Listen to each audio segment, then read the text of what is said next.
好好来，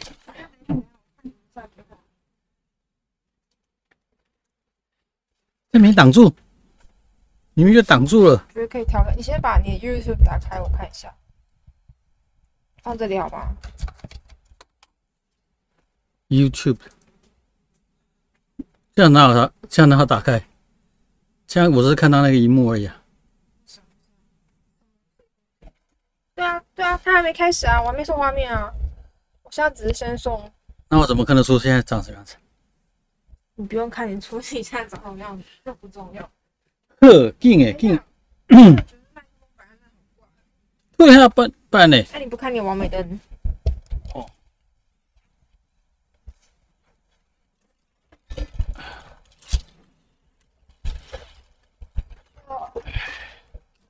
你说要用亮的，不要用黄的，对不对？嗯，不适合。这样。好，这样。对了，这样子了。好。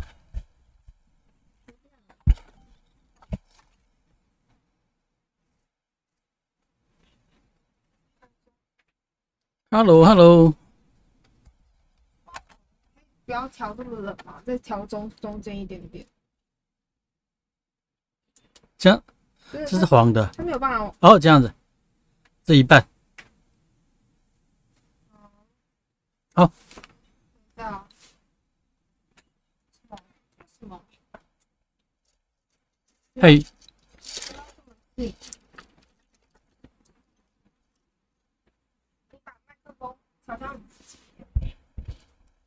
我就坐近一点。Hello， 这样子呢？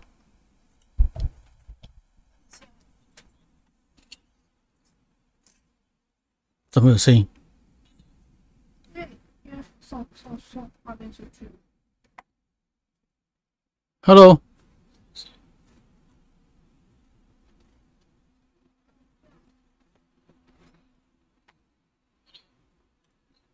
哇，累个那么多。你不要听啊，不然你等一下会讲话会错乱。哦，好，开始了吗？来，各位弟兄姐妹平安，我们来看《约书亚记》喽。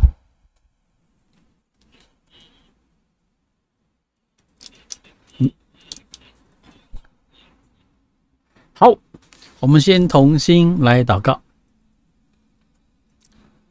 阿爸父神，我们谢谢，在周末开始的晚上，我们可以聚集在一起来亲近你的话语，求你的灵与我们同在，亲自的指教，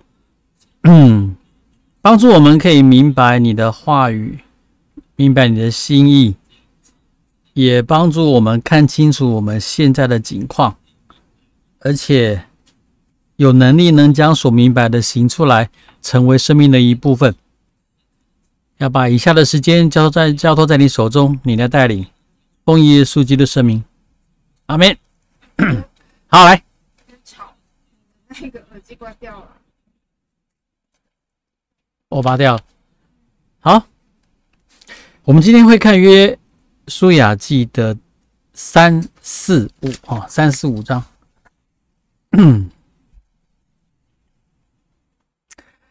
第3章第1节开始，约书亚清早起来。第2章结束在那个上帝他们第2章是结束在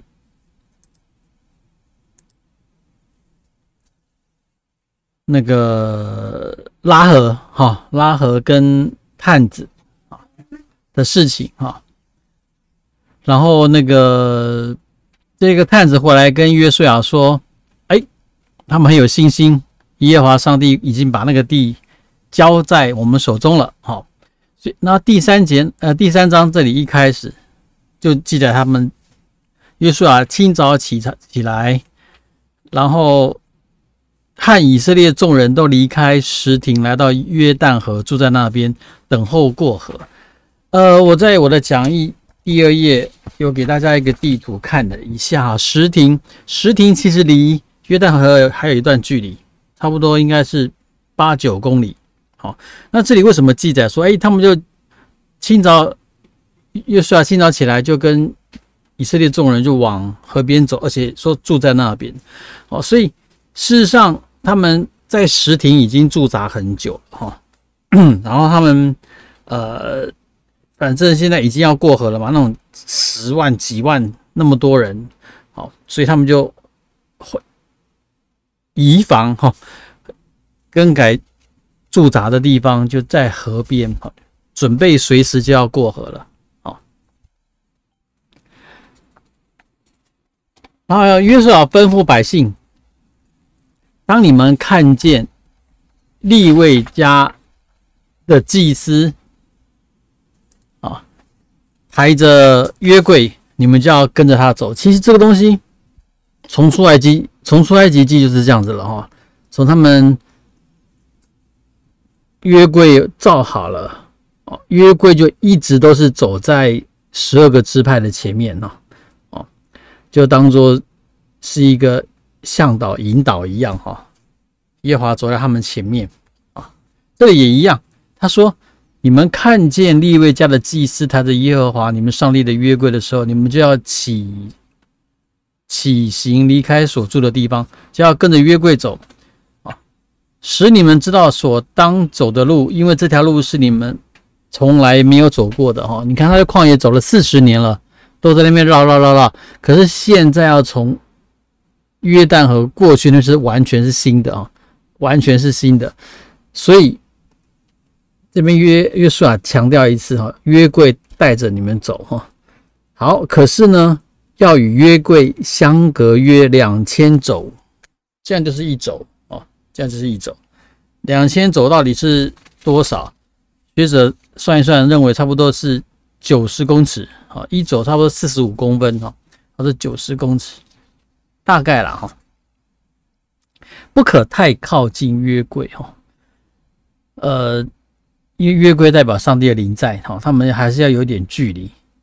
约书亚吩咐百姓说，你们要使自己分别为圣，因为明天耶和华必在你们中间行奇事，会有神迹奇事，你们要分别为圣。那个神圣的概念本来就是这个意思就是被上帝分别出来的你们要自洁你们要为上帝自洁你们接下来要跟上帝一起过约旦河了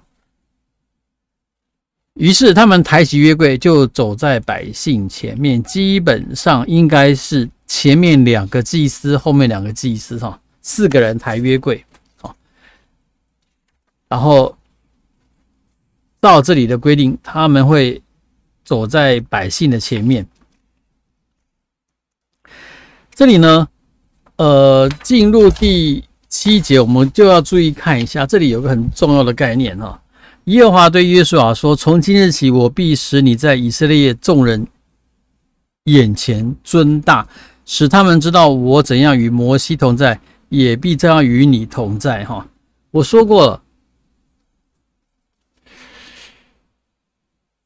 出埃及记乃至于民数记在记载摩西没有办法进迦南没有办法进迦南。那经文所给的原因是摩西敲击磐石就是说有以色列人又在埋怨没有水喝了，快干死了，渴死了，然后上帝就命令摩西吩咐磐石出水。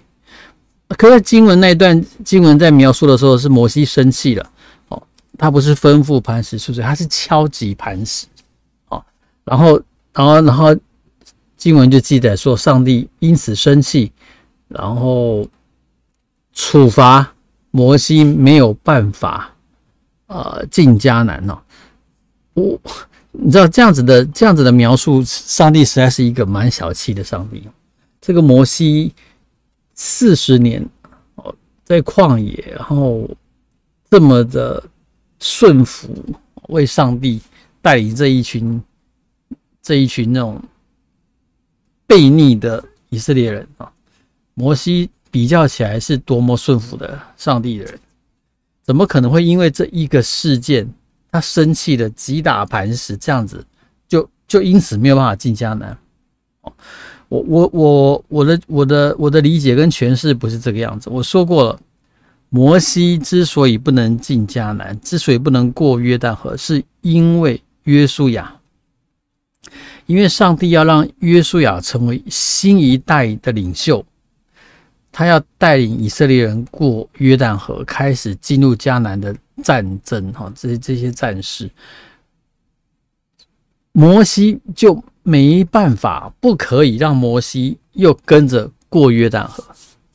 就是说已经到了一个新的阶段了，耶和华上帝要让约书亚成为一个新的领袖，那这个旧的领袖摩西就没有办法，不能再让他随着以色列人过约旦河进迦南，因为这样子会约书亚会没办法成为领袖。摩西是一个多么伟大的领袖，对以色列人来讲，如果摩西退休了，还跟着一起过约旦河去迦南，那个约书亚根本就没办法当领袖。所以这里讲很清楚，耶和华对约书亚说，我怎么与摩西同在，也照样与你同在。他要让以色列人很清楚的知道说，约书亚是我耶和华现在拣选的领袖，那他的地位跟摩西一样高。我以前怎么跟摩西同在，我现在就怎么跟约书亚同在。所以你会看到整个接下来今天很重要的事件，过红海这个事，过约旦河这个事件，一定要等同于那个在那个事件的高度，等同于当初摩西带以色列人过红海，这是一样等级的事件。所以上帝怎么样跟摩西同在，他现在就怎么样跟约书亚同在。他要让以色列人看到，约书亚也是他们的领袖。所以他就吩咐抬约柜的祭司说，你们到了约旦河的水边上，就要在约旦河的水里站住，等于是他们要站进去约旦河里面。然后约书亚对以色列人说，你们近前来听耶和华上帝的话，看哪，普天下主的约柜，这是普天下的上帝的约柜，必在你们前面过去，然后到约旦河里。因此你们就知道，在你们中间有永生的上帝，并且他必在你们面前赶出迦南人、赫人、西魏人、比利洗人、革迦撒人、亚摩利人，还有耶布斯人，这是所谓的迦南七族。然后约书亚也交代说，你们要从以色列各支派中，你有12个支派，对不对？拣选12个人，每支派1个人，要做一个见证。等抬约柜的祭司把脚站在约旦河里，约旦河的水就是从上往下流的水，必然断绝，立起成雷。好，这里就讲到整个会发生的事情，可是我们要把它分清楚。水，约旦河的水会断成两边，就停止，从远处就停止，然后就他说堆积成雷，它的原文就是堆成一堆，水堆成一堆，中间空出来，这是一个我们说的神迹，这就是会是一个兆头 sign， 会是一个兆头 sign。 这个 sign 要干什么？攻打那迦南七族是以后的事情，谁晓得打得过打不过？可现在约书亚是说，上帝会带领我们攻克，赢过这迦南七族，信不信？不信的话，上帝现在给你一个兆头，当做一个 sign， 你们会看到约旦河的水分开，我们会走过干的地，这里会强调干的，走过干的约旦河，这是一个神迹。那这个神迹要作为一个兆头，一个 sign， 表示说以后接下来我们他们说讲义连错了，是不是？我换了。好，就是说你们会看到一个神迹，这个神迹要作为以后你们打胜仗的一个 sign， 一个记号。所以今天你们可以过约旦河这个神迹，你们要把它抓住成为一个记号，以后你们打仗的时候，上帝都会跟你们同在。你要弟兄姐妹，我们去看这个概念，这个我说过，这个是从旧约到新约讲到神迹的一个概念。神迹是干什么用的？神迹就是一个 sign， 一个兆头，一个 sign， 证明上帝是同在的。你们不晓得以后打仗会怎么样，这接下来还很久的事情。可是我现在上帝让你看到一个 sign， 一个兆头，一个记号，证明我耶和华是与你们同在的。你们连这个约旦河都可以这样过去了，分开这样过去了。你们接下来的战争，接下来的跟迦南七族的战，我也是仍然会与你们同在。你们要有信心，这是一个兆头 sign 的概念。所以约书亚让他同胞知道说，上帝是跟他们同在的。透过约柜，抬约柜的祭司脚一踩进约旦河，约旦河就会分开。这是一个很重要、很重要的一个记号。好，那14节就开始记载了，百姓离开帐篷要过约旦河的时候，抬约柜的祭司在百姓的前头。我说过了，约柜就一直是走在百姓的前面。他们到了约旦河，脚一入水。那这里有一个括号说，原来约旦河的水在收割的日子涨过两岸。基本上约旦河如果是平常，就是说不是那个像是春天不是雨季的时候，大概30公尺吧，宽30-40公尺，深也大概就是3公尺啊，不会太深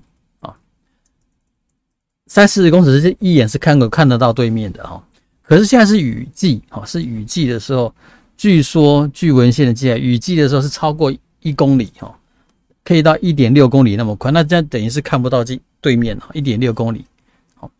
那这个就是很宽的了。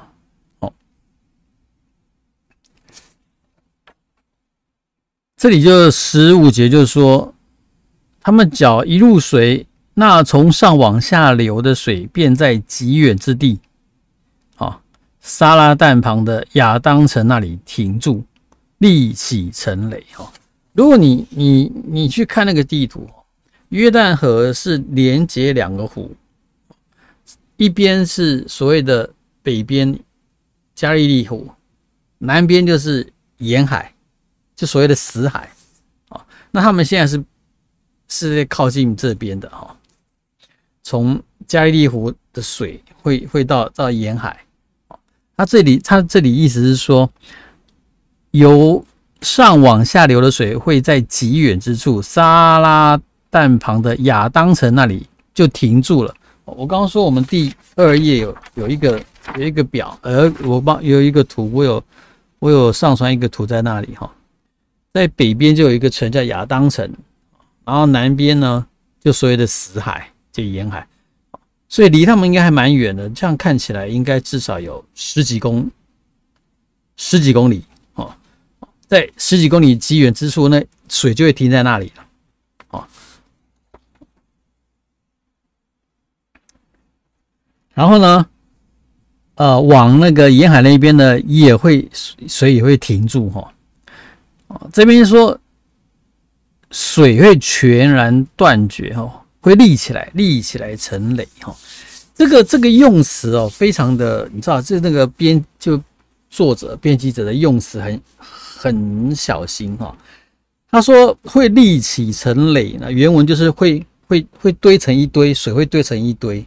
那这个词这个字堆成一堆，这个词在出埃及记15章摩西之歌出埃及记15章讲到摩西要去世之前，还有个摩西不是摩西去世，是那个过红海以后，摩西有个摩西之歌这里第8节就提到说，因你鼻中的气，水就聚成堆，大水竖立如垒，海的中心深水凝结啊。这里的用词就跟这里一模一样，就是说红海过红海，这里摩西之歌的用词就跟这里啊，约书亚说你们那个约旦河的水会立起来哈，会立起成垒的用词是一模一样的哈。所以我再一次的强调，在这里一定要把这两个事件当做两个事件啊，两个 event 当做一个对照哈。就是说摩西领以色列人过红海，这里是约书亚领以色列人过约旦河，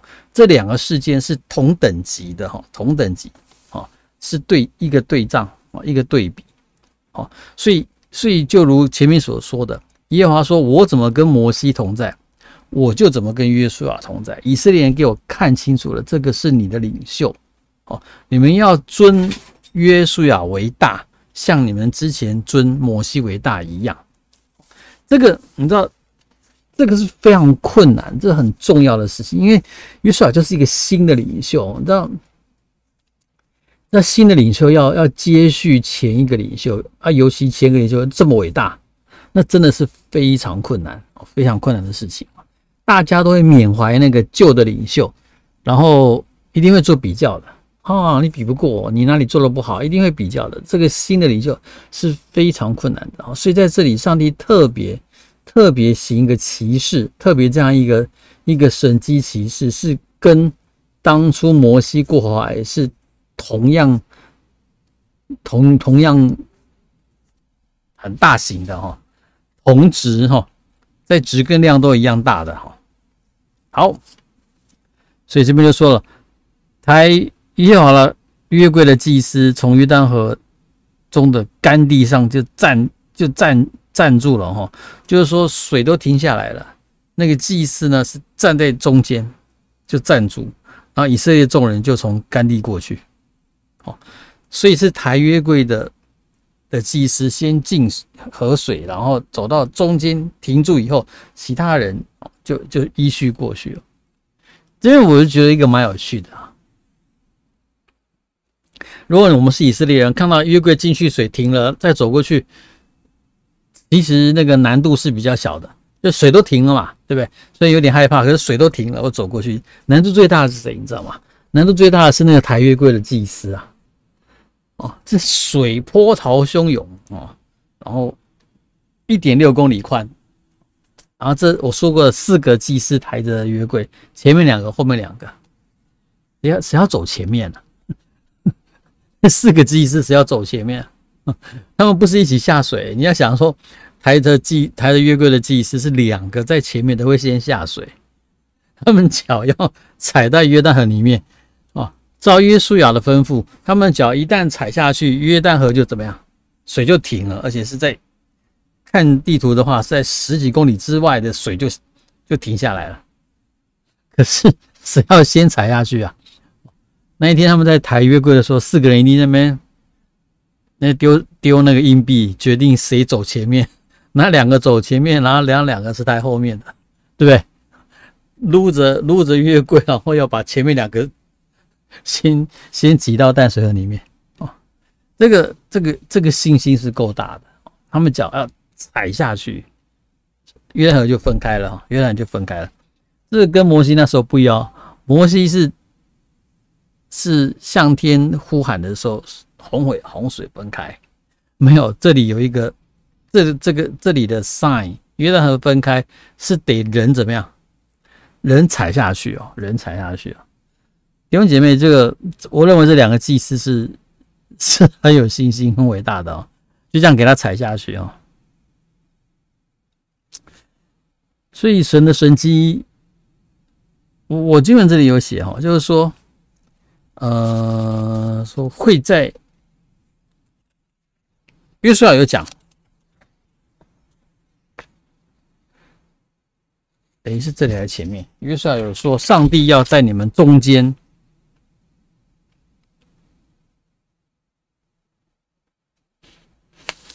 上帝会有奇事上帝要在你们中间行奇事。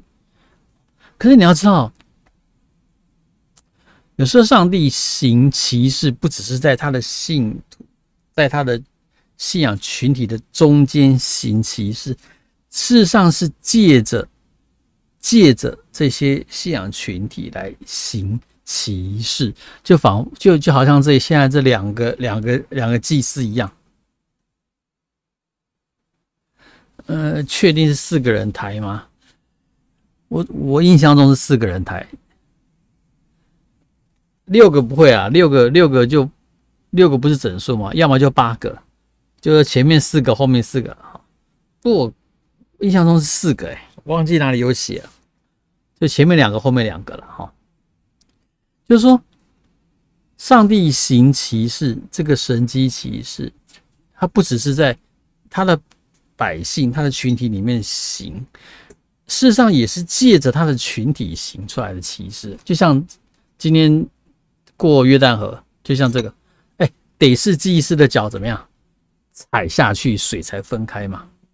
所以弟兄姐妹，你知道这一些神迹啊、奇事，我们不是观众啊，我们不要当观众，我们是参与在其中的，我们是参与在上帝的大能的神迹奇事里面。上帝是透过我们去成就的，透过我们的去呈现他的奇事的。所以我这个叙事，我都一直想到就是这2个祭司走在前面的这2个祭司，他们像被后面2个祭司往前推，然后脚要踩进去约旦河。这个他们的脚踩进约旦河，是整个约旦河分开的开始。这何等大的信心，也是何等的荣耀。你是等于是参与上帝的神迹奇事啊！弟兄姐妹，我们有没有这种准备？什么？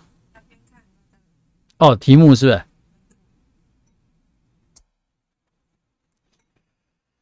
有没有什么题目问题？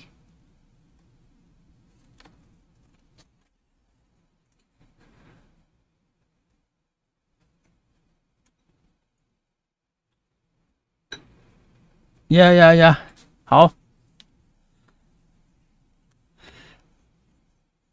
这第3章哈，第3章。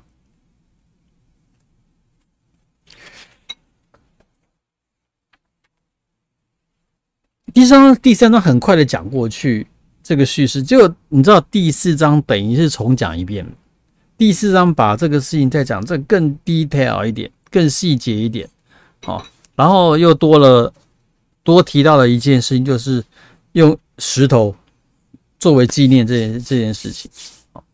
基本上等于是他第3章已经都过河了嘛，第4章又再讲一次。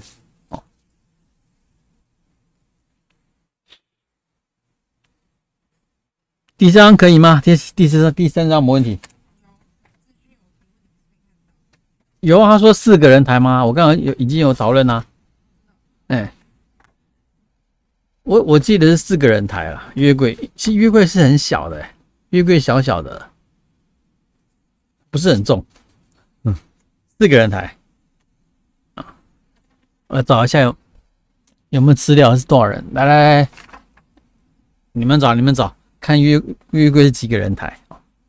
好，第4章第1节这边提说，我们的翻译是说，当全民都过了约旦河。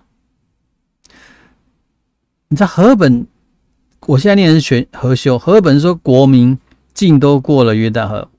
你知道他为什么这样翻吗？因为他的原文就是指整个国家的意思 ，the whole nation， 英文是翻 nation， 就是说，这里已经给你一个强调，这是一个国家这是一个 nation 这不是说一群人过去，他不是在讲一群人过去，他在讲整个以色列国过去了都过了约旦河。然后约翰就对约书亚说：“你要从民中拣选12个人，每支派1个人然后吩咐他们说，12个支派，提醒一下，其实13是13个支派因为要包括利未人嘛，对不对？利未是老三呢，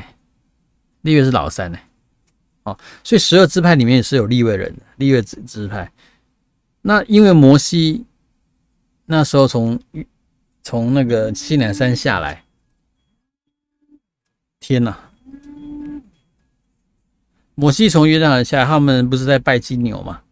然后摩西很生气的摔了石碑以后，啊，摩西说：“有谁要为主大发热心起来？”好，所以是利未支派一样。为什么？当然是利未支派，因为摩西利未人啊，利未支派的摩西的同胞利未的支派拿刀杀了这些拜偶像的同胞，所以利未支派被挑选出来成为一个服侍圣殿的，就是说服侍那个约柜啊会幕的一个支派。那这样就少了一个支派啦。从12个支派里面把利未拉出来以后，就少了就变11个嘛。为什么还是12个呢？有没有印象？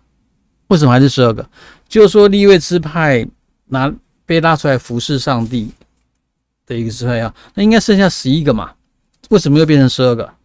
有没有印象？有啦，有吧？就是约瑟那个支派，由他2个儿子来顶替嘛。就是说以法莲跟马拿西嘛，对不对？有没有印象？有吧？就约瑟的支派一分为2，所以又变成12个支派了。好，他说第4章第2节，你们民中要拣选12个人，每个支派1个，吩咐他们说，从约旦河中祭司脚站定的地方取12块石头带过去，放在你们今夜要住宿的地方。这是上帝跟约书亚交代的。第4节就一转身，约书亚就交代以色列人啊。于是约书亚将他从以色列中所预备的那12个人，每支派1个人都招了来。他一开始就讲了，有没有？前面第3章一开始就请他们每个支派派1个人招来，然后对他们说：你们下约旦河中，过到耶和华你们上帝的约柜前，按着以色列12支派的数目，每人取1块石头扛在肩上。这些石头在你们中间可以作为证据，日后你们的子孙问你们说这些石头是什么意思，你们就对他们说，这是因为约旦河的水在耶和华约柜前断绝，约柜过约旦河的时候，约旦河的水就断绝了。这些石头要做以色列人永远的纪念。我想跟大家挑战一个观念，第4章第1节就记载说，第1到3节记载耶和华跟约书亚讲的事情，有没有？就是2、3节提到说，耶和华对约书亚说：你要民中拣选12个人，每支派1人，然后吩咐他们说，你们从约旦河祭司的站的地方取12块石头带过去，放在你们今夜要住宿的地方。就讲这样子而已。有没有发现约书亚讲的比他讲的多很多？这里有几个可能性嘛，就是说第2节第3节是一个 summarize， 他摘要，他只记载摘要。上帝耶和华上帝跟约书亚交代事情，他只是做一个摘要。可是第4节开始，约书亚跟12个人讲的，你看那个乐等啊，大概讲2倍3倍的东西的内容。这个就是当初原本上帝跟约书亚讲的，是这样吗？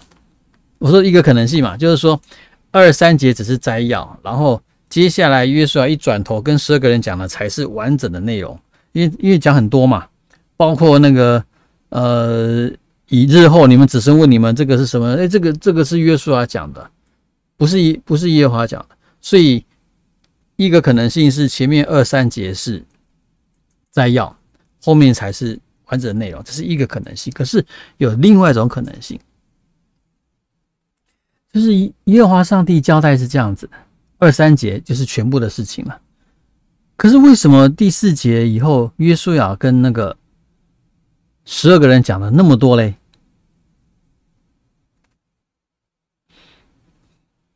我比较认为是这个理由是，约书亚他从上帝的吩咐里面去理解，然后去诠释，他做出比较长的、比较多的内容的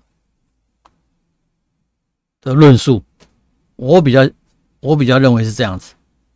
好，因为明明因为经文就记载耶和华上帝讲了什么，然后约书亚转头跟这些人讲，他是讲那个内容是更多的。那如果是这样子的话，那我们真的要去思考一件事情了。基础你读圣经哦，然后遵守圣经的教导，你是真的要照字面去遵守吗？你是真的要照它的内容去遵守吗？还是你按照你的理解，按照你真的去理解这一段话的意思是什么？你去思考这段话的精神，它的原则是什么，它的意思是什么，然后你做出一个符合你这个时代、你的处境、你该做的一个准则，然后去做。就是说，前面在记载约书亚讲的话，跟记载耶和华跟约书亚讲的话是不一样的。约书亚后面是很多的引申的。他说你们要去取一块石头扛在肩上，表示这个石头不是小石头。前面讲的是你们在祭司在地方取12块石头带过去，没有说多大多小。可是约书亚是说你们要取石头扛在肩上，所以已经显示这个石头是大的，不然你不需要扛在肩上，对不对？那这个是我就讲嘛，你们可以提你们的意见。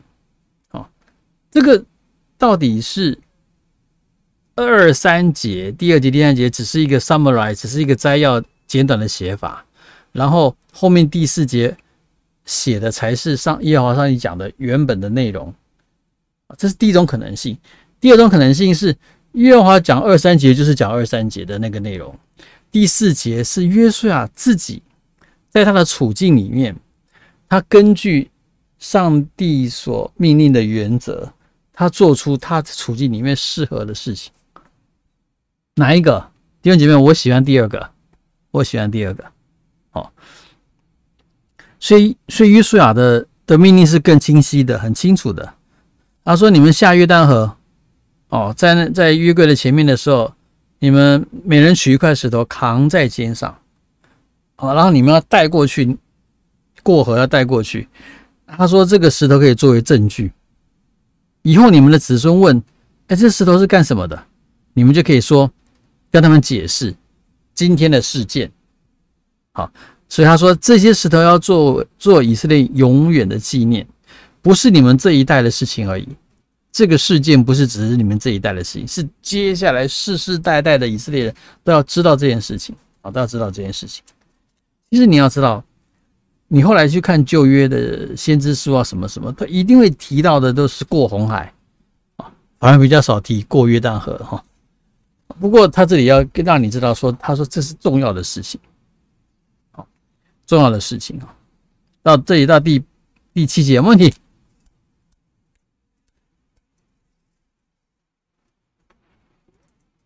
你知道在约书亚记的第2章，我看一下哈，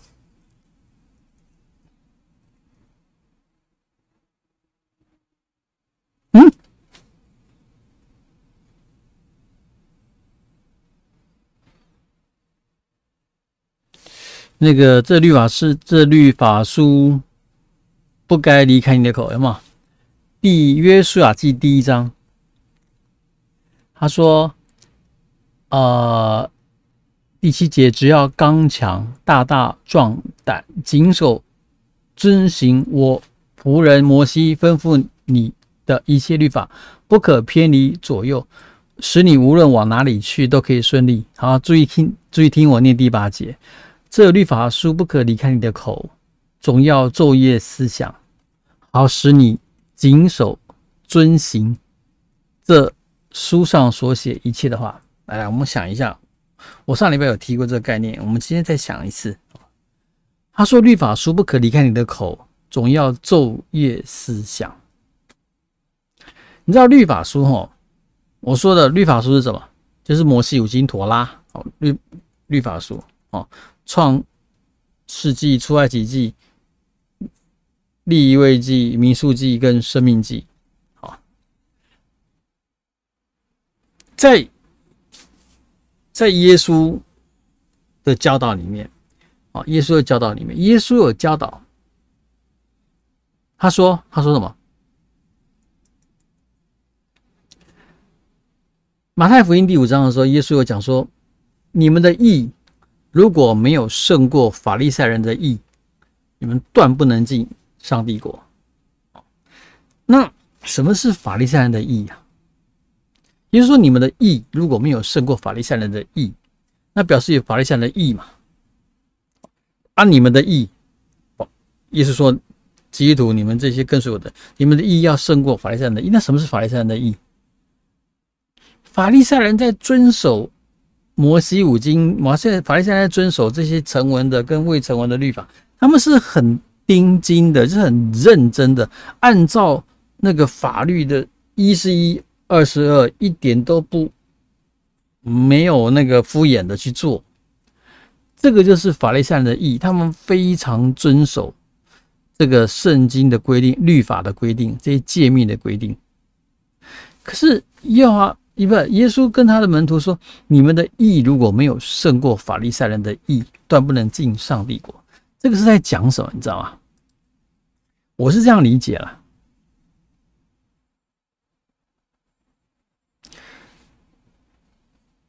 如果你把这些诫命、律法当作是法律的条文，1是1、2是2这样去遵守，那你会非常在意行为，外在的行为的表现嘛，有没有符合这些诫命律法的规定嘛？可是如果你把律法，就是上帝妥拉圣经的教导，诫命也好，十诫这些，把它视为一种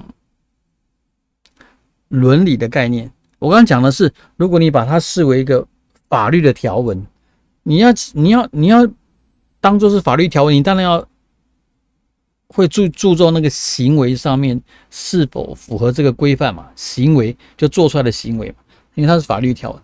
可是如果你有把妥拉上帝的话语不只是当作是律法的条文，是把它当作是一个伦理的概念，这个时候你就得重视内在动机的地方了。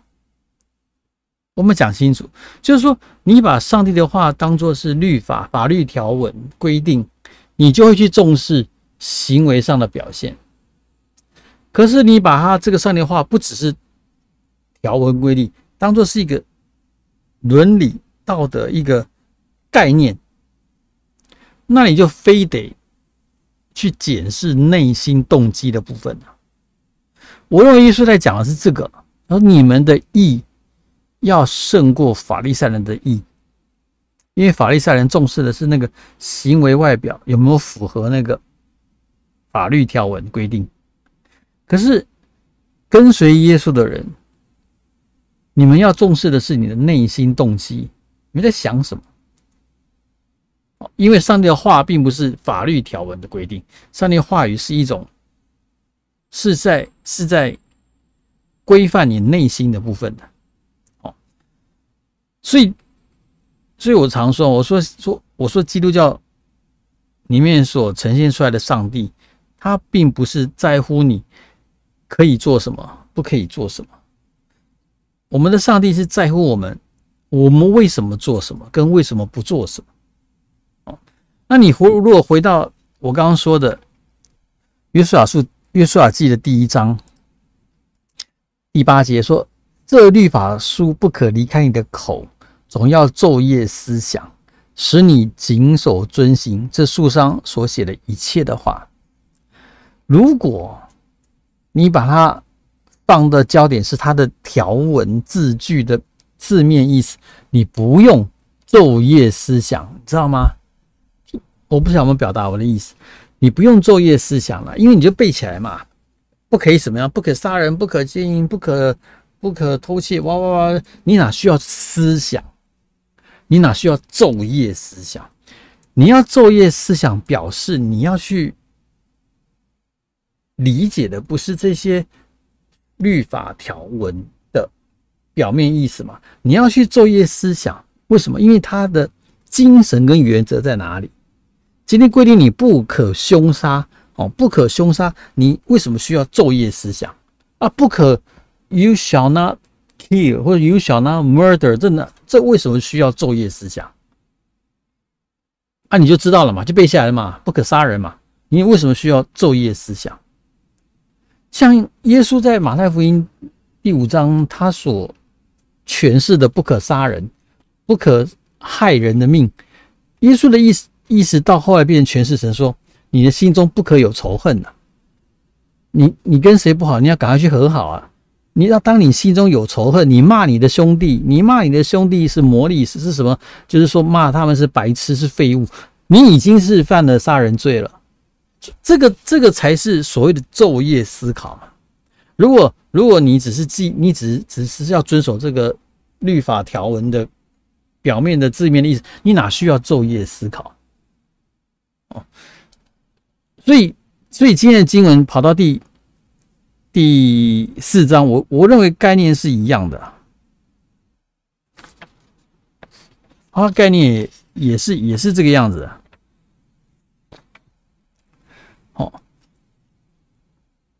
这个东西不是一个字面的表面的意思而已，你得去知道它的精神跟原则是什么，不然是可惜的啦，不然是非常可惜的。好，有没有问题？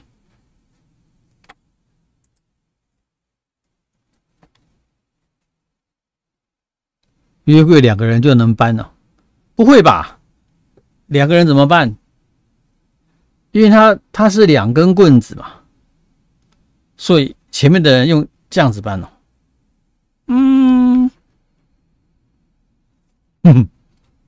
好，再去查一下资料。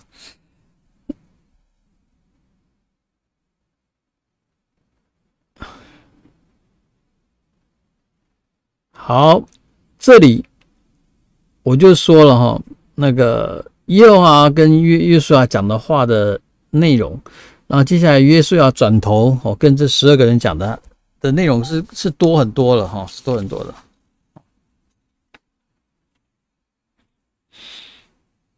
那这里呢，约书亚又多了更多耶和华上帝没讲的事情来看一下，根据圣经的记载，约柜的选料建造非常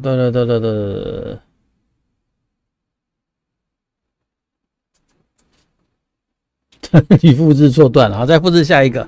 好，那我们回到这里哈，第6页的讲义第8节，第4章第8节，这里也提到说，以色列人照约书亚吩咐的，按着12个支派，从约旦河取了12块石头，遵照耶和华吩咐的行了。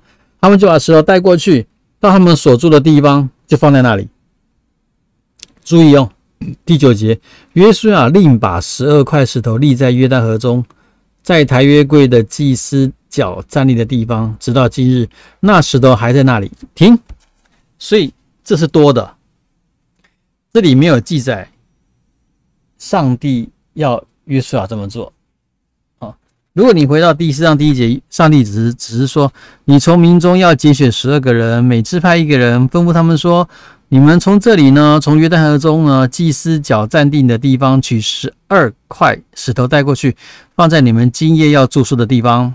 好，第2节、第3节，然后第4节就讲约书亚交代他们这么做。可是你看第9节，第9节耶稣这个没有提到耶和华上帝这么跟约书亚讲第9节说，约书亚另把12块石头立在约旦河中，等于是2组，不是12块石头，是24块石头。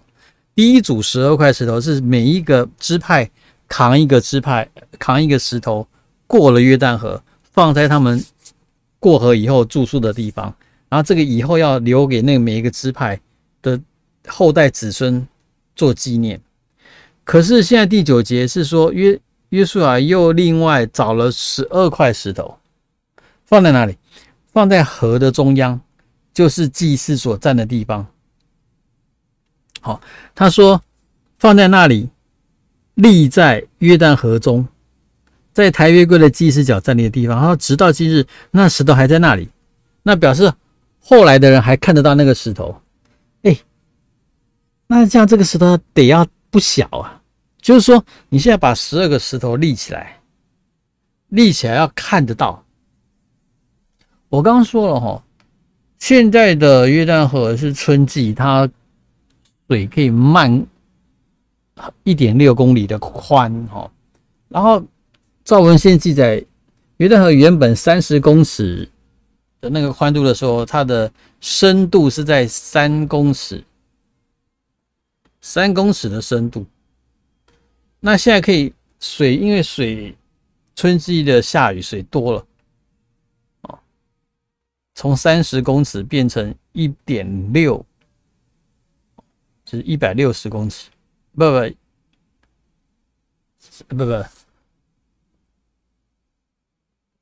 1.6 公里是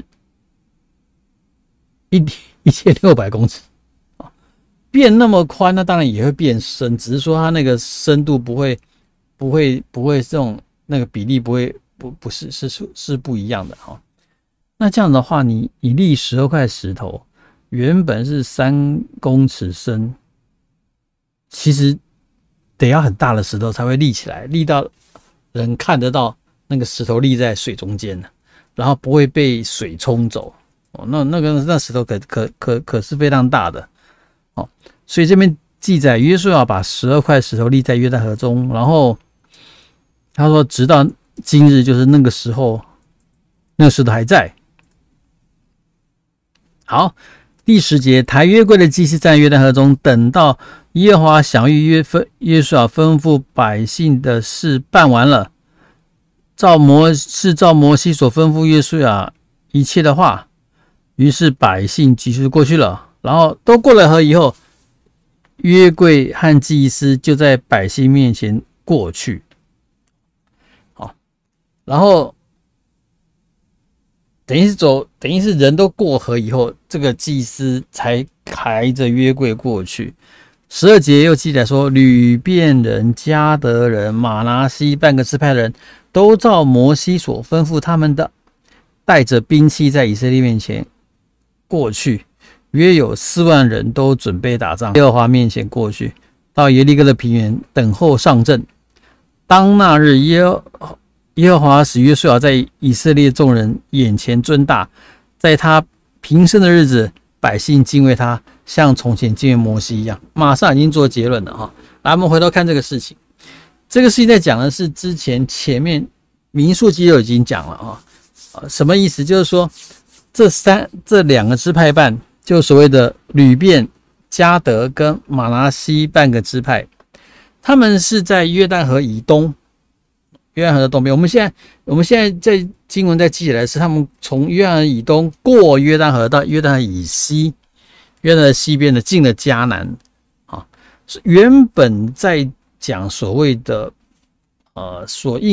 上帝应许给他们的迦南地的地方，没有包括那里约旦河以东，就是这两个支派半喜欢看上的地方。他们看到那约旦河以东那一块地方，他们认为说适合牧养他们觉得喜欢，然后就跟摩西商讨说可不可以留下来这块地先给我们，就给我们2个支派半刚刚说吕遍、迦得还跟那个半个玛拿西。摩西那时候是生气的，摩西说哇靠，我们是12个支派，所有以色列人都要过约旦河去攻击去打迦南地耶，你们这2个支派半怎么就想先分了地，然后就安逸起来了那2个支派就说没有，我们还是会派我们的壮丁勇士跟所有的同胞过约旦河，我们的妇女小孩会留在，老人会留这边，我们的壮丁勇士会过约旦河跟大家一起去打仗。等全部都打仗完了，全部都抵定了，我们才会回到自己的地方。所以摩西同意，而且请他们立下誓约，有立约这么做，然后就说那好，那就把约旦河东边的这块土地呢，就分给你们2个支派办。上礼拜我有提过，这个决定是好是坏不见得就是说后来呢，对，后来呢，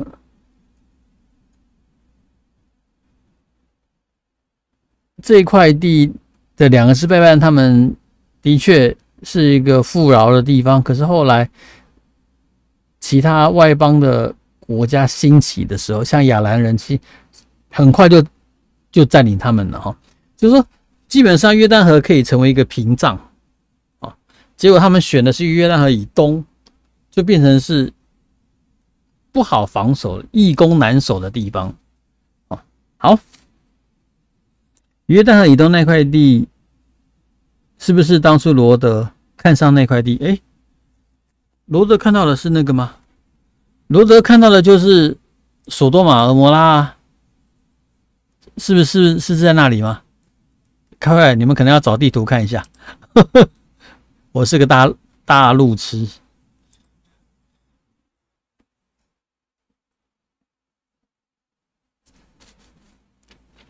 约旦河的这边有人说，约旦河的水很深比摩西的红海还深。对啦，那得要看红海是指哪里啦而且所谓的红海很可能是指芦荟海，可是那个也可能不浅。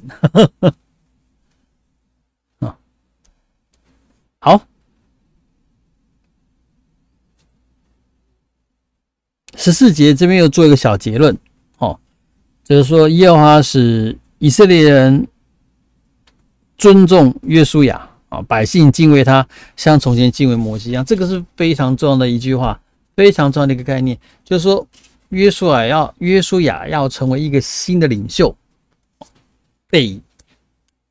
得上帝有很多的作为很多的动作帮助约书亚成为一个新的领袖不然不容易，真的不容易。尤其你的前一任领袖是非常的优秀你要接续他真的是很困难非常困难的事情。这一段叙事就有提到说，这2个支派办信守承诺，派遣他们的壮士过河，而且特别强调走在这其他支派的前面好，第4章第15节，有没有问题啊？对啊，他们留在约旦河东边，就离其他支派太远了。耶和华晓谕约书亚，耶和华又跟约书亚讲了，你吩咐抬法柜的祭司从约旦河上来。然后约书亚就吩咐就说，你们从约旦河上来。那抬耶和华祭司从约旦河上来呢，脚掌刚落旱地，约旦河的水就流到原处，人就涨过两岸就是我们刚刚讲的，祭司的脚一踩进去约旦河里面，水就分开了，然后他们走到约旦河的中间就立住站立，然后让所有的以色列百姓都过了以后，然后他们祭司最后才过约旦河。当他们脚一踩上旱地的时候，那个水就又合起来了。那当然是指后面的祭司啦，不能你不能前面2个祭司脚一踩上去水就合起来，那后面的2个祭司不是冲走了？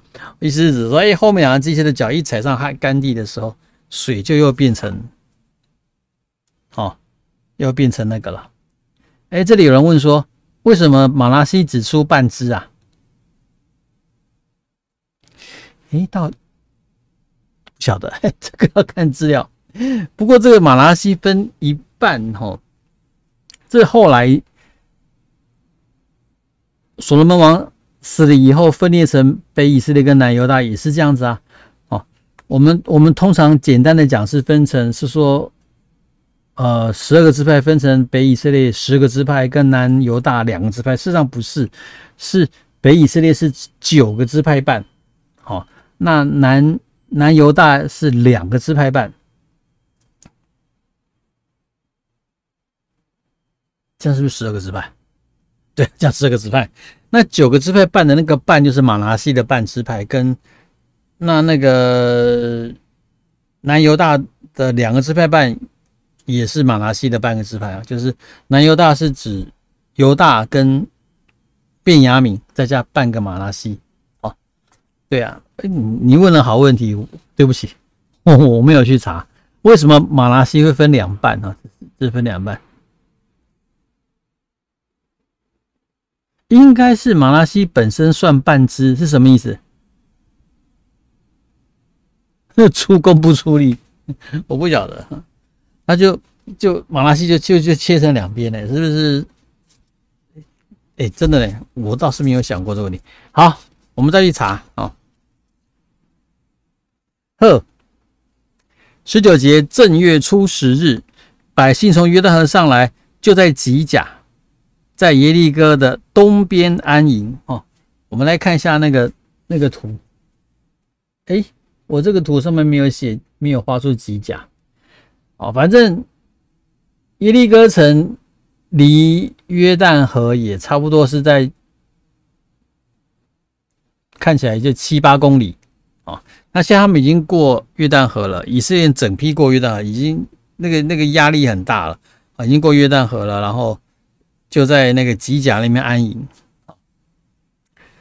他们从约旦河取来的12块石头呢，约书亚就立在吉甲，对以色列人说：日后你们的子孙问他们的父亲，这石头是什么意思呢？你们就告诉他们，以色列人曾走干地过这约旦河。你要知道他特别强调干地，因为就是干的，就是说你要知道，本来是河床，现在河被堵住了，怎么会是干地呢？一定是还是烂泥嘛。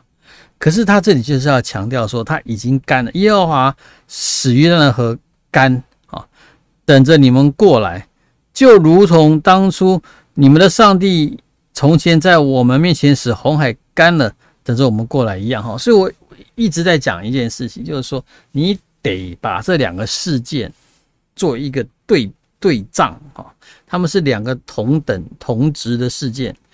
当初摩西带领他们过红海，那个风也是把地一吹就干了。那这里是有约旦河，约书亚带以色列人过约旦河也是一样，这里强调干的地。要使地上万民都知道耶和华的手大有能力，也要使你们永远敬畏耶和华你们的上帝。所以这里约书亚特别强调，这个神机奇事不是只有让以色列人跟他的子孙知道，也要让其他的人知道，说这个上帝的大能，上帝的手是大有能力的，而且这个上帝是跟以色列人在一起的，吓都要把你们吓死。好，这是第4章了。基本上我刚刚说的第4章只是把第3章又再讲一遍，然后可是它有比较多的细节，很多的细节是前面第3章没有提到的，而且多了拿石头这个事情。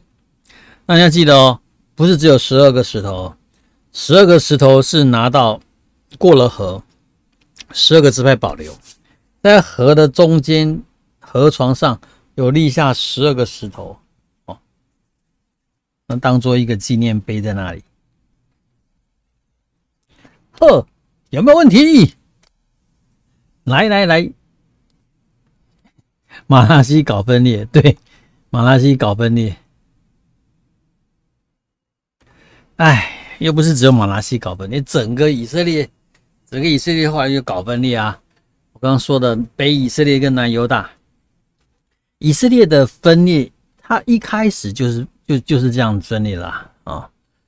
怎么说？就是说，以约瑟支派为主的是一个势力，另外呢是以犹大支派为主。约瑟跟犹大一直是两个领袖啦，以约瑟为主还是以犹大为主？所以到底谁是长子？长子一开始不是啊，长子一开始是流便，就是吕便。我们刚刚说的，留在约旦河东边的吕便，老大是吕便，老二是西缅，老三是利未，利未支派，老四是犹大。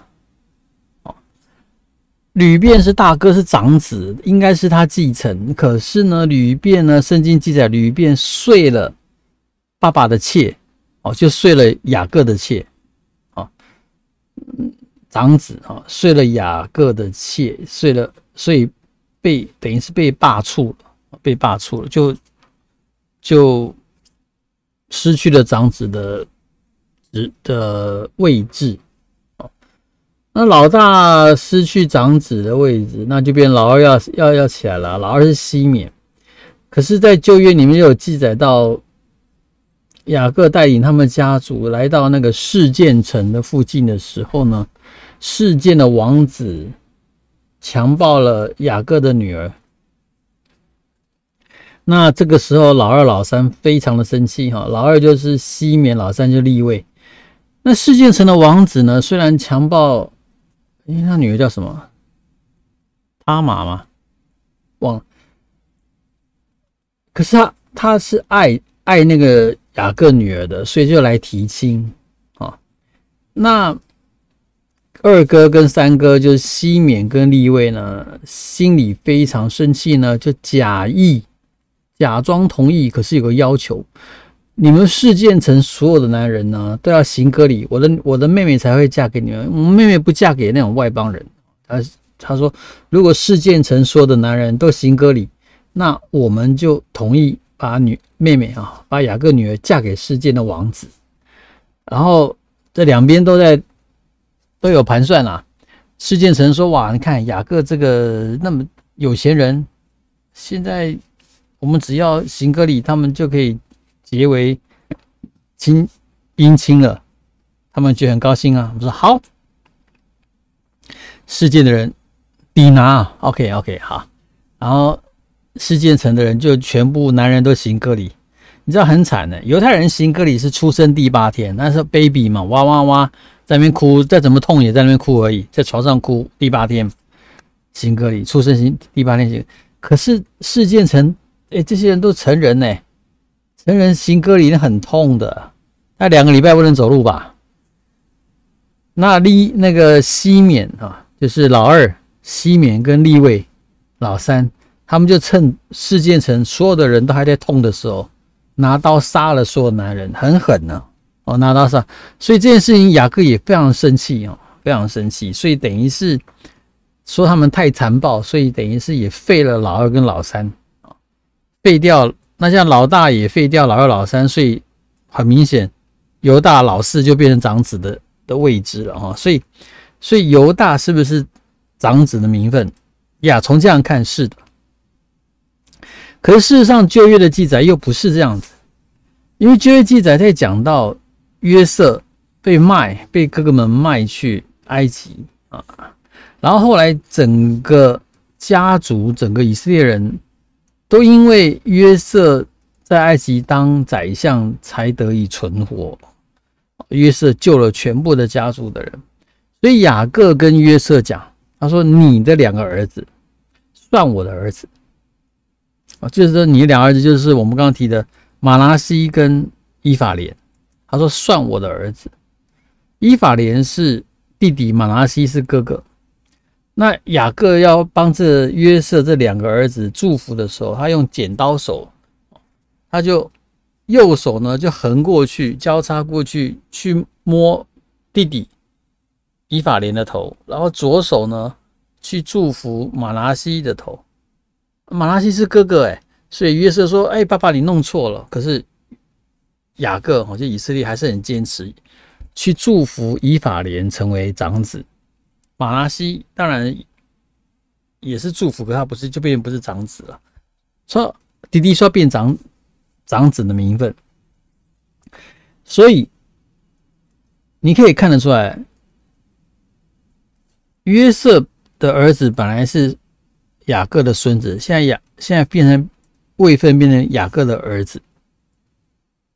那这个其实在犹太人来看起来，约瑟才是长子啊。为什么？因为等于是约瑟这个支派，约瑟分2份就分遗产的时候，约瑟拿2份，因为他2个儿子可能跟他的位置嘛。这跟台湾人一样，拿2份的才是长子啊。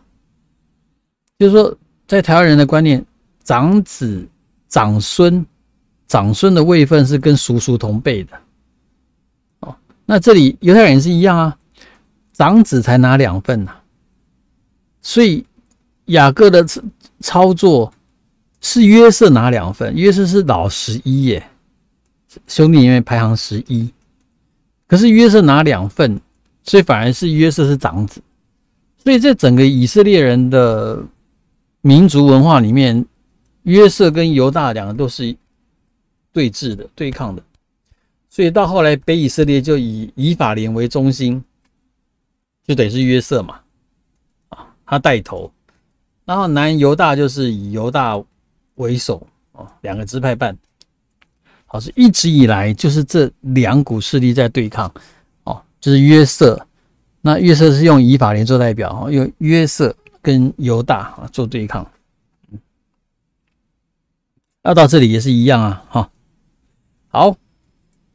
那进入第5章，约旦河西亚摩利人的诸王和靠海迦南人的诸王，听见耶和华在以色列人前面使约旦河的水干了，然后等到他们过了河，众王因以色列人的缘故都胆战心惊，勇气全消，胆子都没了，不再有胆气，吓都吓死了。天哪！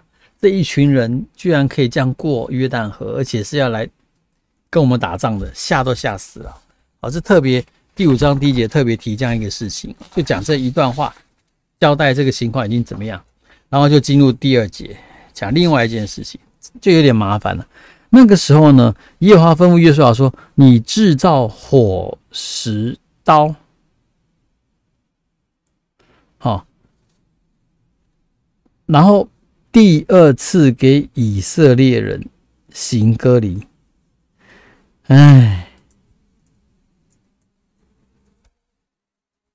这里就麻烦了。为什么是第2次？因为如果从经文一路看下来，就这一次嘛。好，就是说，基本上呢，第1代的以色列人他们都有行割礼。可是，在旷野里面生出来这一代的以色列还没有行过割礼，那现在已经过约旦河了，已经是上帝的圣的百姓了。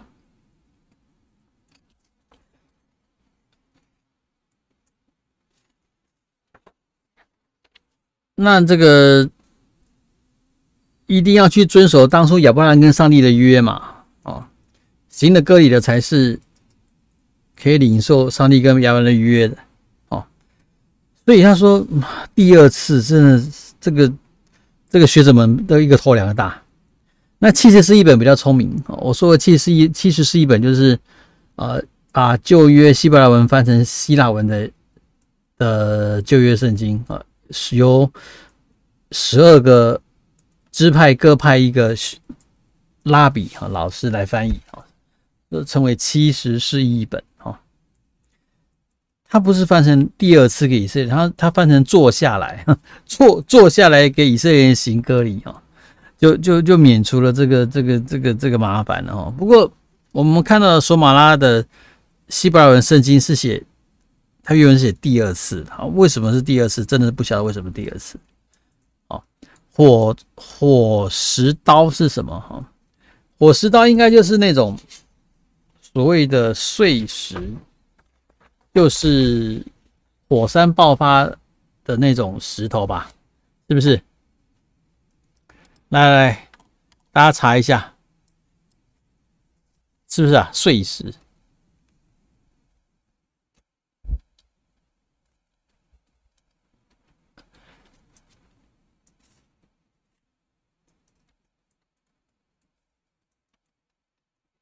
碎石，对，它是那种，它那个结晶哦，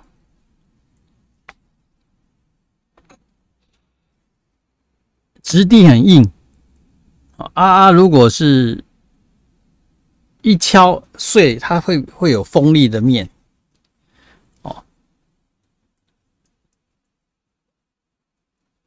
哎，它是不是火山爆发的石头啊？哦，是打火石。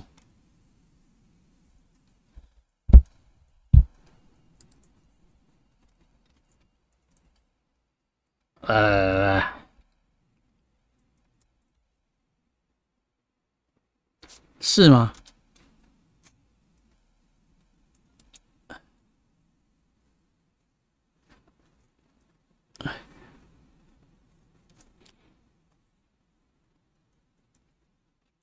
对，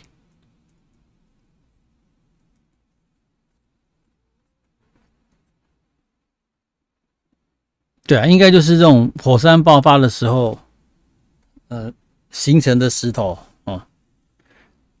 然后因它质地很坚硬，所以它如果碎裂，它都会有那个很锋利的面用这个来行割礼哦。那为什么不用？事实上那个时候一定有金属的，可是可能数量不够多吧。哦，你看那么多人要行割礼，那还是拿那个碎石哦，碎石。我查了一些资料，还是没有解决为什么是第二次啊？这个有点麻烦，看不出来为什么第二次，因为从这样记录下来，没有行过割礼啊，而且没有什么道理2次啊，一次就割掉了，干嘛会行第二次？上一次是全部没割完的意思嘛？这真的是很麻烦，这里完全不晓得为什么是这样写哦，这个很抱歉，这个没有办法给答案。为什么说第二次行割礼？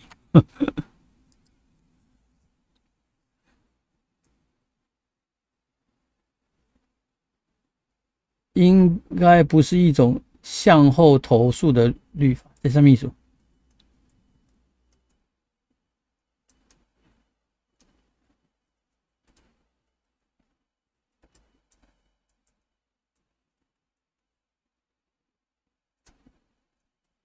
，OK， 好，石英打火石。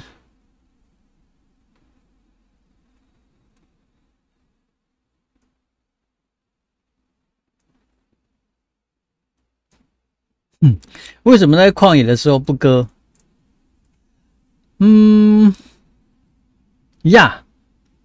不方便吧？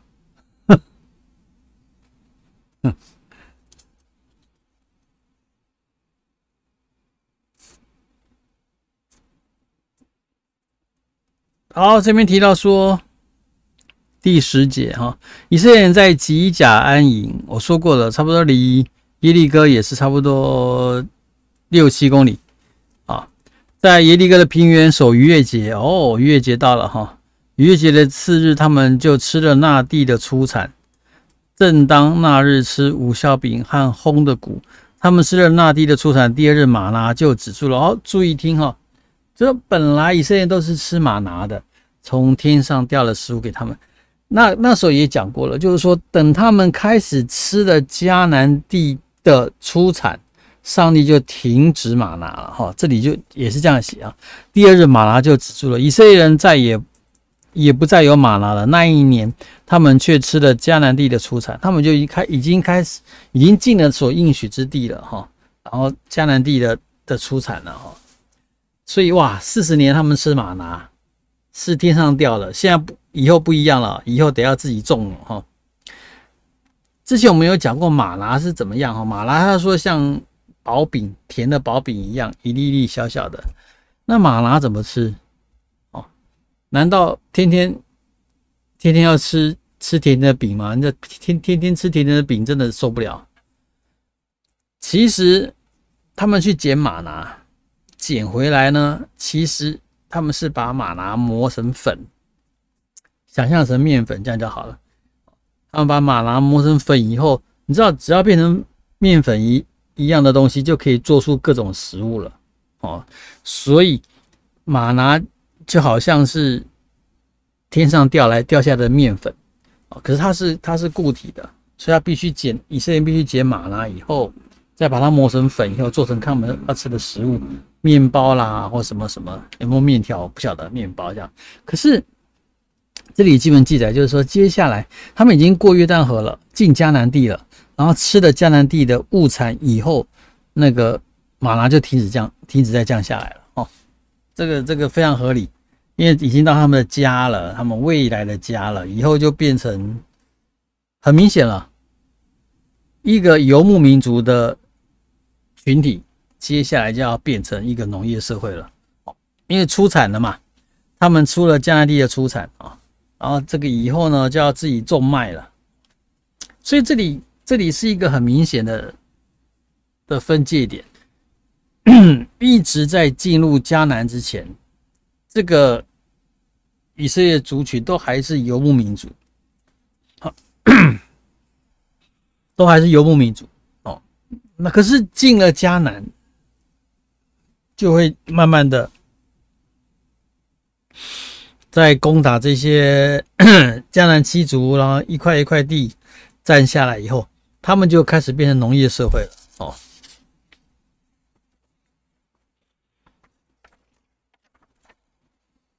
这是一个很重要的一件记载哦，就是说玛拿停了，这是一个很重要的一件事情。好，哇，快结束了，好好笑。13节这里是一件可以好好思考的事情。约书亚靠近耶利哥的时候呢，举目观看，他一定是去那个敌营附近去勘察一下吧，哈，要打仗了嘛。不料有一个人手里有拔出来的刀，对面站立，等于是那个约书亚去勘察地形的时候，看到有一个武士，有一个人呢，手里呢是拿刀的，有武器的，然后就跟他对立在他的面前。哇！约书亚就问他说：“你是帮助我们的，还是帮助我们敌人的呢？”何修改成说：“你是属于我们的，还是属于我们敌人的呢？”你是为我们的，还是为我们的 enemies 属我们的哈？你知道这个？来，我们来想想约书亚。约书亚现在是领袖哦，他是带领以色列的头。他现在走到一个地方，然后勘察敌营，然后发现有一个勇士拔刀站着。他当然要问说你是哪一边的咯。可是弟兄姐妹，约书亚是以什么样的立场在问你是哪一边的？想一下，他说你是我敌人那边还是我们这边的？那如果你是我们这边的，你应该是要跟我合作吧，或者说应该要服从我的带领吧，因为我是以色列人的元帅，我是以色列人的头，当初摩西一样的地位。这个是耶和华上帝，我们刚刚从第3章、4章、第5章一路过来，耶和华上帝一直要建立起来约书亚的地位，有没有？说我怎么样跟摩西在一起，我也怎么跟你在一起。所以你知道约书亚这里也已经是自己为是一个领袖了，是带领以色列人的领袖。所以他碰到这个人，他问他说：“你是哪一边的？你是他们那边的呢，还是我这边的？”就你知道他怎么回答？你把他当做一个神人，当做一个天使好了。他说：“不是的，我来是要做耶和华军队的元帅。”嘣！天哪！他是要元帅，他当元帅，那约书亚当什么？本来元帅是谁？本来元帅是约书亚。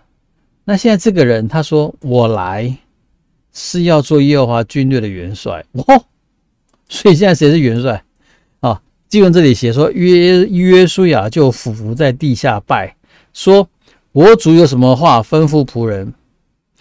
耶和华军队的元帅就对约书亚说：“把你脚上的鞋脱下来，因为你所站的地方是圣的。”约书亚就照着行了。弟兄姐妹，你看到这里的记载，想到什么？你得想到摩西呀，在西乃山的时候看到那个焚而不毁啊，有没有荆棘？然后就有声音嘛，耶和华说：“你站着，你要把鞋子脱下来，你站的地方是圣的。”一模一样的概念，你必须把这个事件呢，跟那个事件做一个对照，好不好？好。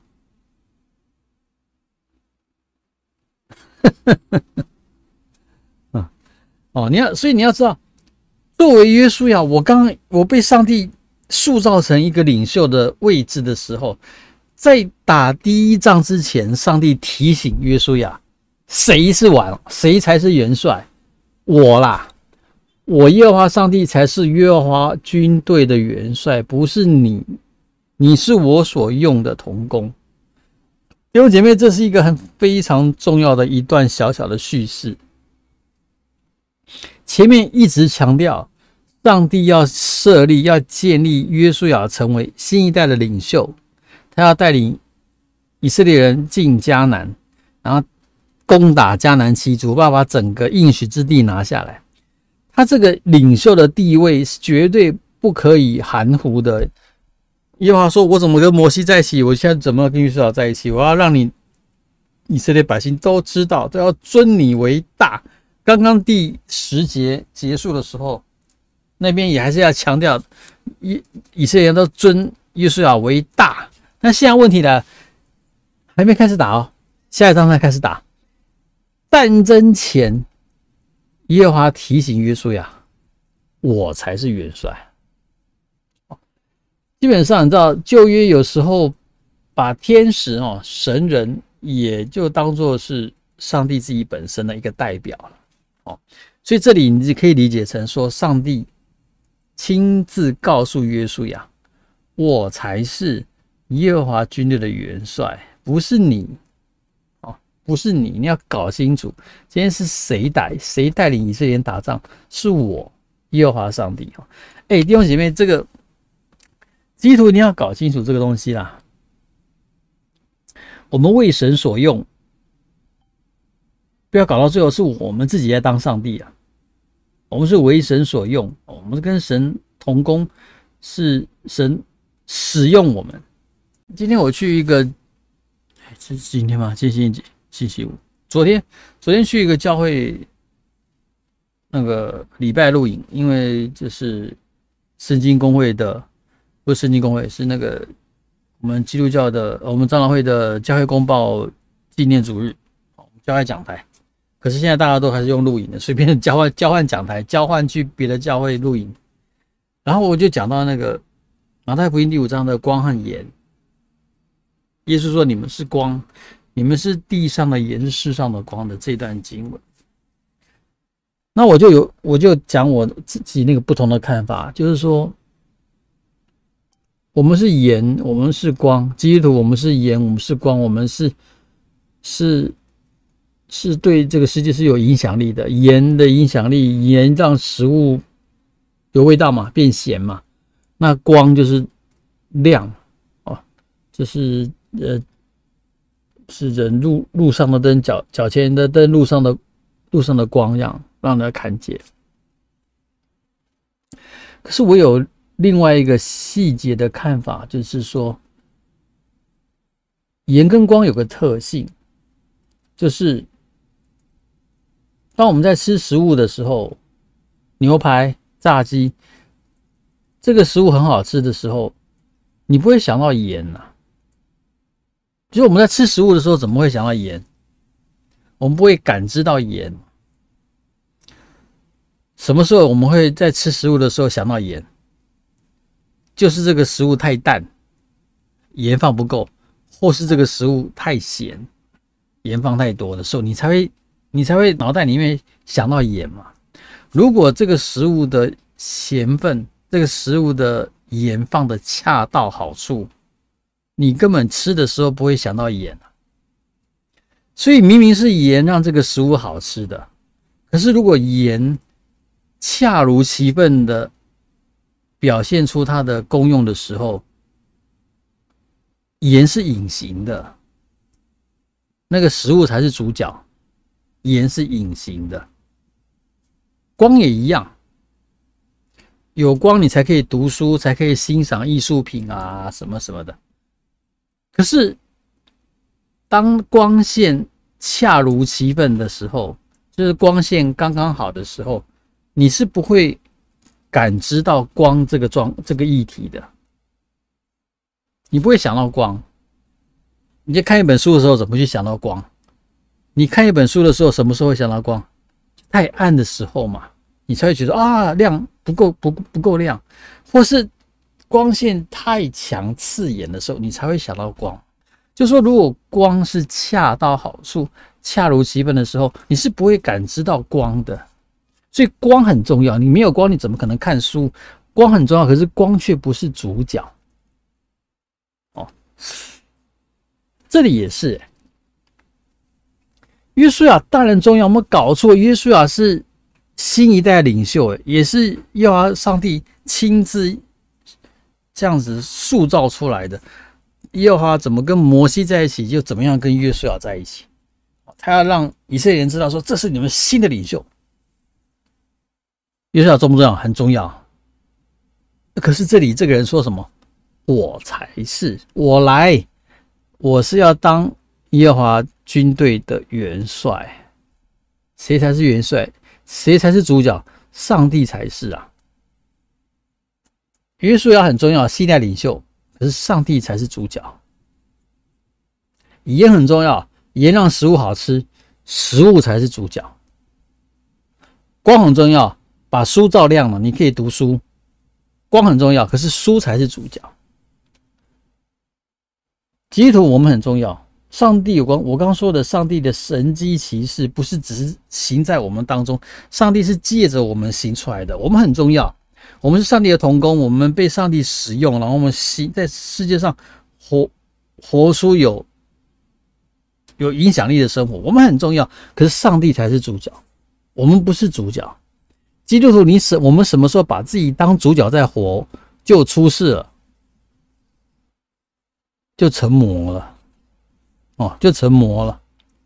这里真的是一个很重要的提醒，对于约书亚来讲，约书亚你是一个很重要的领袖。上帝塑造你成为新一代的领袖，可是在开始战争之前，这里给约书亚一个很重要的提醒。上帝说，我来是要做耶和华军队的元帅。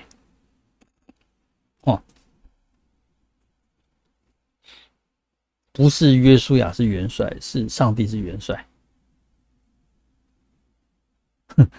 上帝恰如其分的时候，我们就不会想到他。我在讲我们啦，你也讲到上帝去了。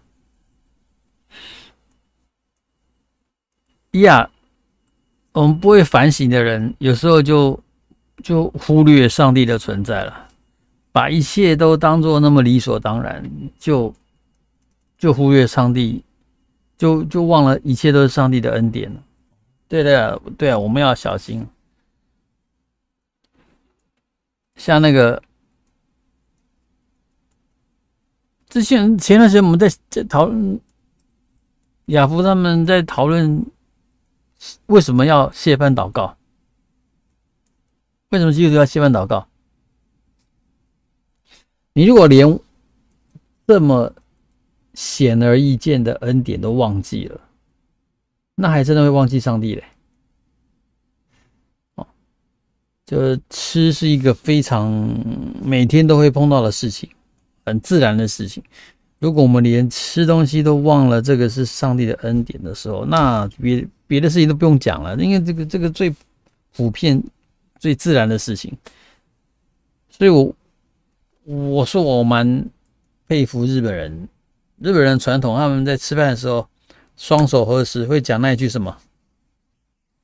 いただきます，是不是？いただきます，いただきます，我不会讲。好，这句话什么意思？很多人说，这句话的意思是开动了，不是，它不是开动了的意思。这句话的意思是，它的意思比较是，我领受了，领受什么？领受这一顿饭。可是他是用一种感谢的心情去讲这句话，等于是说，我领受了，谢谢，谢什么？谢什么？谢谢所有促成这一餐饭的生命。那这样来讲的话，就包括什么？包括比如说我今天吃的是牛排，包括那个牛；我吃的是鸡排，就包括那个鸡。可是我要讲的是可以更广，不只是食物感谢，也感谢所有促成这一餐的所有的人啊，所有的人事物。所以我会认为日本的那句话，日本人在吃饭前的那句话，いただきます那句话，事实上它的概念就是基督徒的谢饭祷告嘛。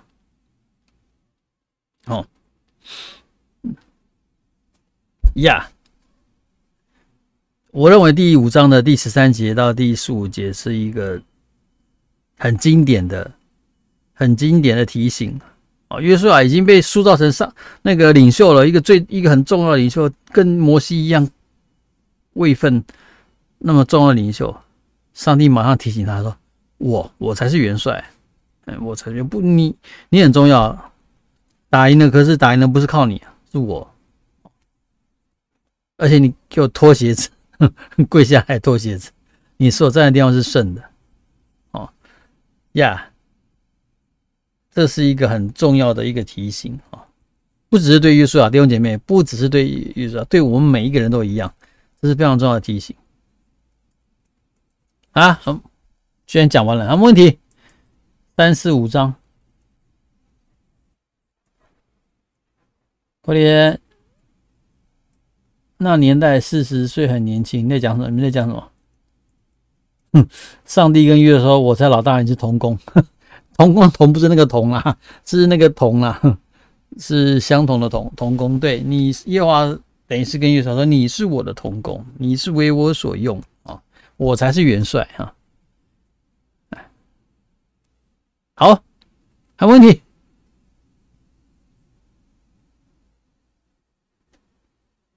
我有脚臭，不是，是所站的地方是圣的，是圣的。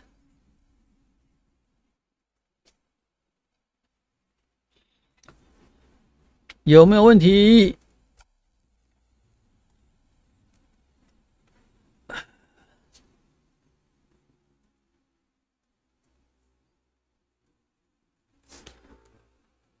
而且约书亚最后也不算是一个被以色列人纪念的领袖吧？有啊，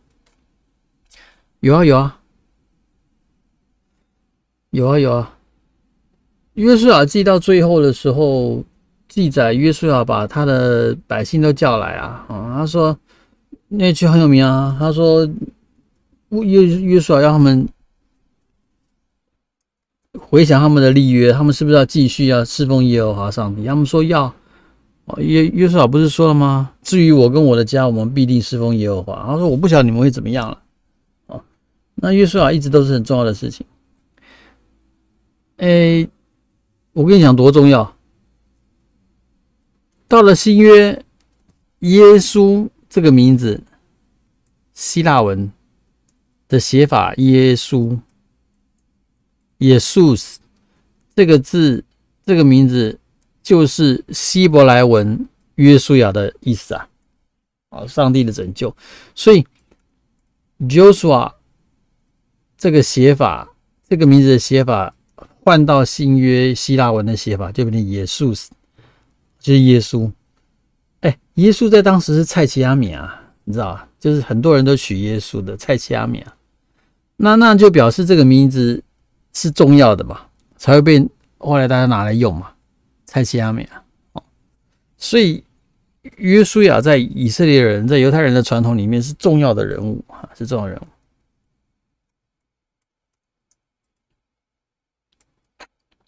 有人问说，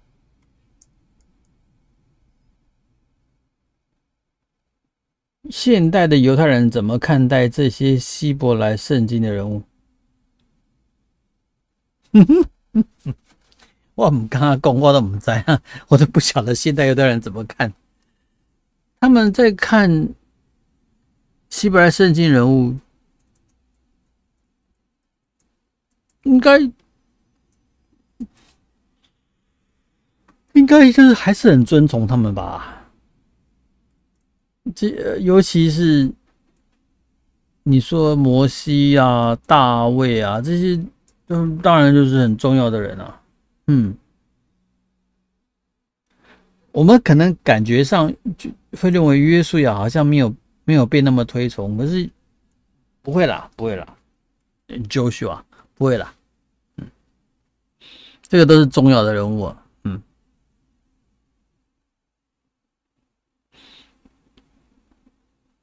有人问那个陈九是我的笔名啦，很久很久的笔名，不是有说过吗？也是我们姓陈的时候，笔名取九才合啊。陈九，对，九月陈月香陈九。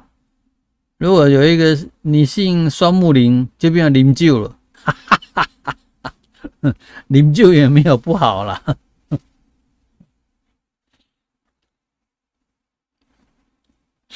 好，快点，我的笔名，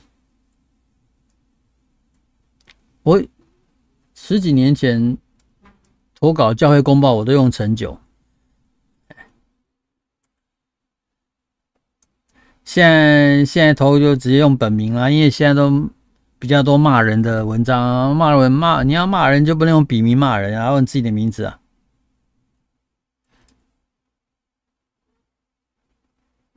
没问题。Hello，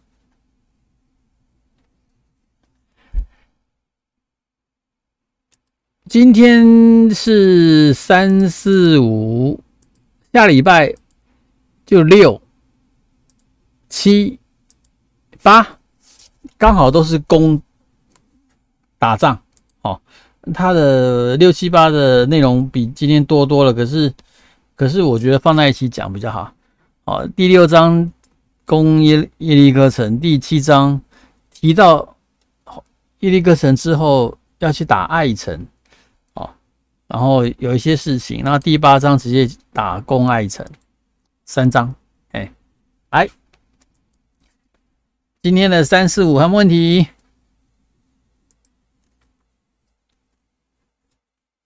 约书亚有结婚吗？有啊。他说至于我跟我的家有啊。约书亚有结婚。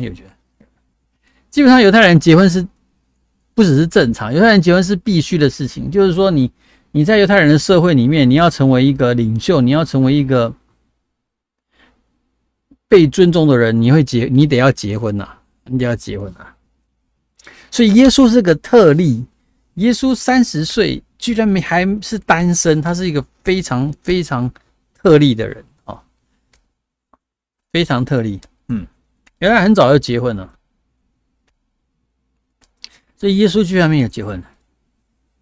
那保罗一定是被休掉了，保罗一定是被老婆那个离婚的啊。耶稣有没有？约书亚一定有结婚啊。他至于我跟我的家，我们不一定侍奉耶和华嘛。有他们有他有结婚的啊。怎么会去问这个问题？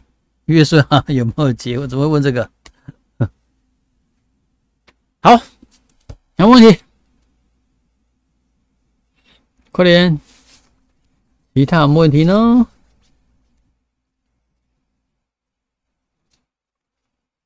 我认为第5章13节后面这是很重要的提醒啦。我来是要做耶和华军队的元帅，这是很重要的提醒。还有前面我一直提到的，就是说，圣经记载耶和华上帝跟约书亚交代事情，然后再来叫约书亚转头跟他的同胞交代事情，内容多很多我会比较认为说，当约书亚听了耶和华上帝的命令以后，他在陈述上面，他有他的经过理解以后，再转述出来的内容，它会更丰富，然后更 detail。然后更适合他那个时代应该要怎么做的做法都讲出来了啊。所以上帝给你原则啊，给你原则，给你一个他的命令不是第一条的命令，他是给你一个原则，你怎么去做？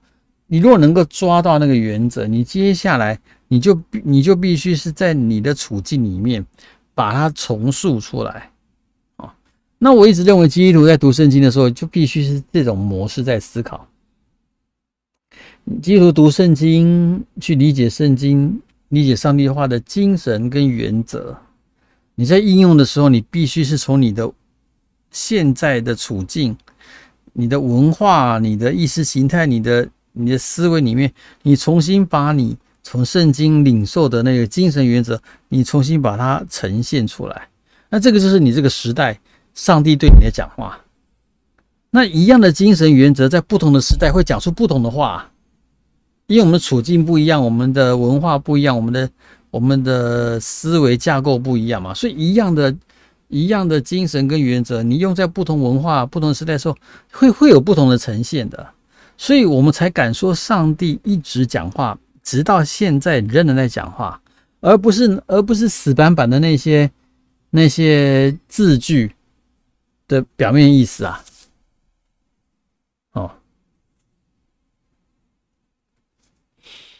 所以我最讨厌基督徒拿了圣经跟我说啊，你看圣经白纸黑字这么写，你还不遵守吗？这根本就是反而是错读圣经的一个典型的一个情况。好，你必须就去抓到精神跟原则，而在你用你自己这个时代的文化思维，你的 way of thinking， 把它重新论述出来啊，这个东西就会跟你原本看的是不一样的，字句上表面上是不一样的。我们就看到约书亚这情况是这样的，上帝跟他讲这几句话而已，他一转头跟他同胞论述的是乐等，而且还有很多是他自己多出来的东西。那他多出来的东西一定得是他抓得住原本上帝命令的原则嘛，跟精神嘛，然后他可以这样子去引申去引用。基督徒我认为我们应该是这样子来看圣经的啦。好，没有问题了吗？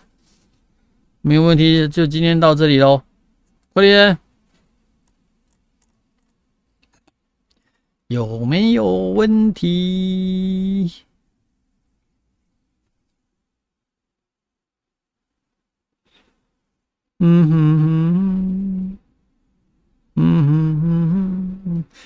下礼拜就直接攻打啦，打耶利哥城哦。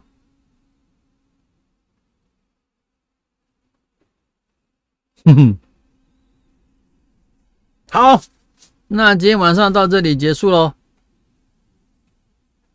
可以吗？回去看一看，我们有东西没有解决，对不对？刚有人问我说我不会的，哪一题？我请你们大家回去找。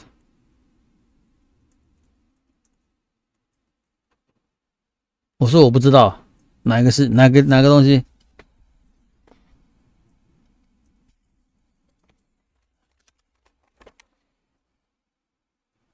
第二次行割礼啦，对不对？第二次行割礼，这个真的不晓得。还有人问什么？我说我不晓得。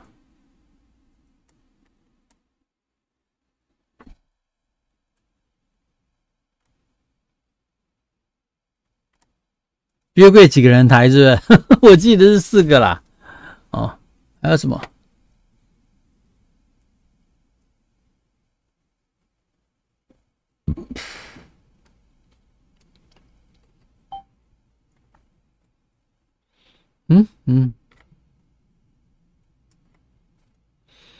半个半支派哈？为什么那个马拿西是半支派？对，这个，对，我从来没有去想过。你看这个脑袋也太硬了，就是说都已经常常听到说，半个马来西支派，为什么是半个？对对对，好，大家回去查，我们下礼拜看有谁查到了，为什么是半个马来西支派？呵呵，有趣有趣。呵，那我们今天就到这里结束了，我们来祷告。阿爸父神，我们看到约书亚为你所用，我们也期盼我们就像约书亚一样为你所用。那求你就将提醒约书亚的也一样提醒我们。我们不论我们是多么重要的你的同工，我们仍然不是主角，让我们可以很清楚的知道，我们是你所使用的器皿，愿我们可以恰如其分的去发挥，去淋漓尽致的去洒脱的奉献在我们所被指定的事情上面。阿爸就求你这样用我们，我们常常是不配的、不够的，可是我们愿意被你用，成为你的同工是一件多么美好跟光荣的事情。谢谢你，你继续保守台湾，保守整个世界。虽然在这个武汉肺炎这个病毒的威胁下面，让我们过着有盼望的生活，知道你是我们的上帝，我们可以依靠你。同心祷告，奉耶稣基督圣名，阿们。好，拜拜。好。